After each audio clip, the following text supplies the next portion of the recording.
EOBI pensions के fund में अरबों रुपए खुर्द-बुर्द करता है। कभी मुलाजिमीन की तनख्वाहों की मद में, कभी मुलाजिमीन को जो है वो पेंशन देने की मद में, कभी मेडिकल अलाउंसेस की मद में, और कभी जनाब वो इनाम के तौर पे, अवार्ड के तौर पे जो रकम देते हैं। और भाई अल्लाह के बंदो, ईओबीआई के पेंशन फंड से आप क्यों देते हो?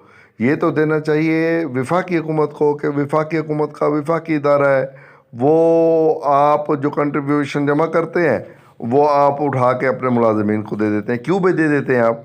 आपको ये चाहिए कि विफाकी हुकूमत का विफाकी इदारा है तो वो उसको बराह रास्त फंड दे।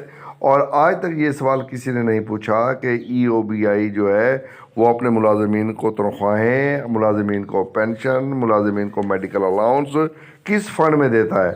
और जो ईओबीआई के मालकान हैं, क्या उनको, मालकान से मुराद क्या, मतलब ईओबीआई के मुलाजमीन नहीं, ईओबीआई के मालकान जिनके कंट्रीब्यूशन से ये इदारा चलता है, जो लोग अब तक इस इदारे को कंट्रीब्यूशन देते चले आ रहे हैं या देते रहे हैं या दे रहे हैं, वो असल मालकान है।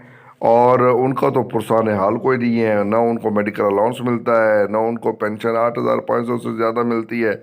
उनके बुरे हाल हैं और मुलाजिमीन की खुशहालियाँ चेक करें।